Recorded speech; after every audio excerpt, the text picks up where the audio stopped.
Et bonsoir à tous les amis, on se retrouve pour le débrief de Belgrade-Paris Saint-Germain, dernière et 6e journée de Ligue des Champions. Mais avant toute chose, avant de commencer ce débrief de ce match les gars, parce que là j'ai une pêche comme pas possible, je veux entamer la chansonnette. Attention, vous êtes prêts? 3, 4. Mais ils sont où? Mais ils sont où? Les rageux qui disaient qu'on passerait pas les poules. Mais ils sont où? Mais ils sont où? Les rageux qui ont les boules. Eh oui les gars, eh oui.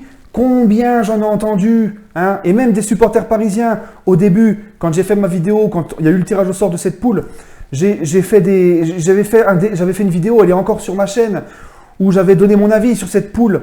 Beaucoup disaient, même lors de mes lives, des supporters parisiens, on n'a pas recruté de milieu de terrain, on passera jamais les poules, on va se faire démonter par Liverpool et Naples, on passera pas cette poule. Et ben voilà, vous, supporters parisiens, qui n'avez pas cru en PSG, vous êtes victimes de cette usurpation et de cette trahison. Vous serez pendus haut et court sur la place publique. Non, franchement les gars, voilà, le Paris Saint-Germain, et c'est mon premier point de la rencontre. Tout le monde donnait pas cher du PSG dans cette poule, tout le monde disait... Le PSG n'a pas bien recruté cet été, il n'y a pas de milieu, on va se faire bouffer, Naples c'est fort, Liverpool c'est très fort. Les gars, non seulement le PSG est qualifié pour les 8e, mais une pierre deux coups ce soir. Le PSG est aussi premier de sa poule. Et ça, c'est mon premier point de la rencontre, les gars, parce que, voilà, tout simplement, le Paris Saint-Germain, et c'était important de finir premier de cette poule, parce que tous les gros favoris de cette Ligue des Champions ont fini ou vont finir normalement premier de la poule.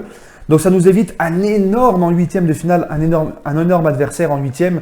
Donc ça déjà, et ça nous permet d'avoir le retour à domicile. Donc ça déjà, c'est un gros plus, c'est un point positif les gars. Ça nous permet donc d'avoir le retour à domicile. Ensuite, les gars, mon deuxième point de la soirée, c'est un Paris Saint-Germain à l'image du dernier match face à Liverpool et aussi de l'avant-dernier match à Naples. Le PSG, enfin, qui joue en groupe, collectif, qui met la grinta lors des gros matchs de Ligue des Champions, qui fait ce qu'il faut, hein, qui se bouge les fesses. On voit vraiment la patte Tuchel maintenant qui commence vraiment à être là. Alors, on s'est dit, bon, sur un match, voilà, il faut confirmer et tout. Mais là, ça fait 3 matchs de suite qu'on voit un PSG collectif, jouer en groupe, solidaire, jouer en équipe, quoi. Voilà. Et maintenant, on n'a plus de doute. On sait que le PSG est lancé. On est heureux. Et le 3e point, c'est Neymar. Parce que j'en ai entendu aussi sur Neymar beaucoup qui disaient « Il faut vendre Neymar. Neymar, il sert à rien. Il faut le vendre. » Alors, je ne vais pas parler de tout ce que rapporte Neymar sur le plan marketing au PSG. Là, je vais parler juste que de ce qu'il apporte sur le rectangle vert. Les gars, vous avez encore vu ce soir, Neymar, c'est le patron du jeu parisien. Tout passe par lui. Si tu n'as pas Neymar, tu es dans la merde. Il faut dire ce qui est.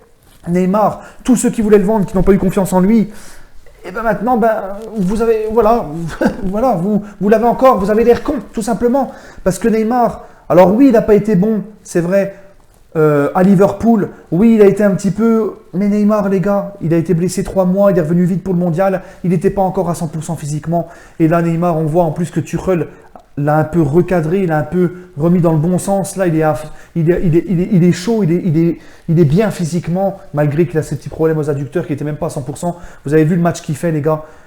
Heureusement qu'on a Neymar, et heureusement, et on doit absolument le garder, les gars. Ensuite, composition donc de l'équipe.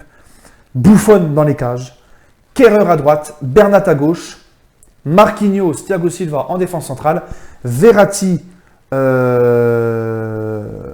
voilà, je bug au niveau de la compo, je vais vous expliquer pourquoi. Hein. Alors voilà, Verratti, Marquinhos. Alors Marquinhos, le terrain c'est pareil, il a progressé de fou. Hein. On l'a vu face à Liverpool, Mbappé à droite, Di Maria à gauche, Neymar en 10 et El Matador en pointe. Voilà, donc le match, moi c'est simple, je l'ai vu chez un pote, chez Yacine, si tu me vois, gros salam à toi. Mais on était 4, hein, on était 4, ça parlait beaucoup, hein, parce que j'étais entouré, bah oui, j'étais entouré c'était que des Marocains.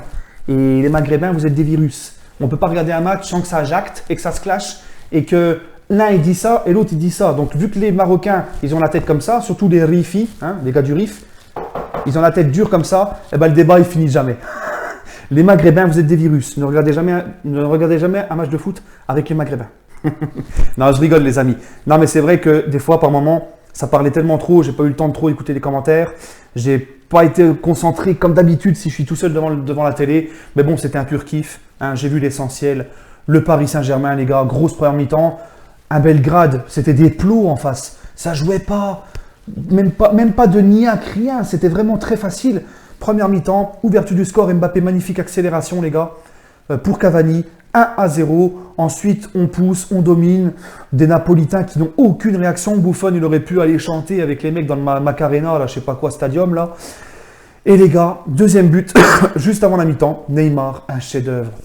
Neymar, un régal. Petite fin de frappe, il se met dans la surface, il arrive, il prend tout le monde de vitesse, il dribble, il arrive, fin de frappe. Le gardien de Belgrade qui est déjà par terre en train de ramasser les vers de terre. Petite balle piquée dans le but vide, 2-0. On arrive à la mi-temps tranquillement. Alors moi je me dis, bon bah 2-0 à la pause, mais attention, Liverpool mène devant Naples.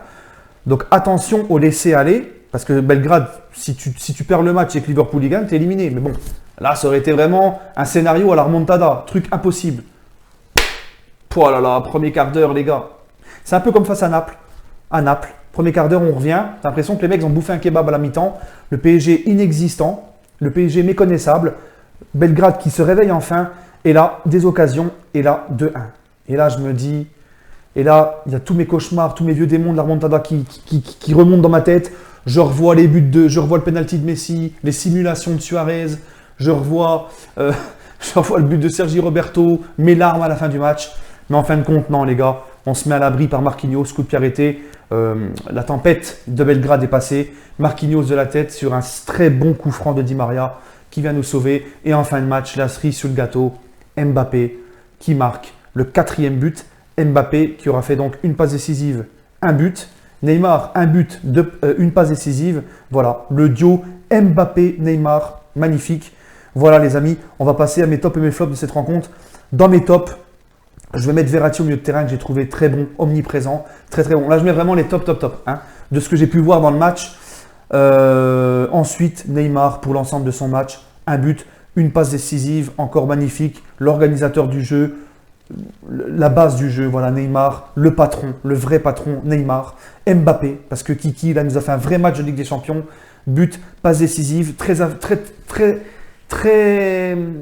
l'aise, très bon, très inspiré. Le Kiki comme ça, c'est magnifique. Et même Cavani, je vais le mettre dans mes tops, il a marqué. Cavani, les gars, il était au four et au moulin, il revenait défendre. Grinta, exceptionnel.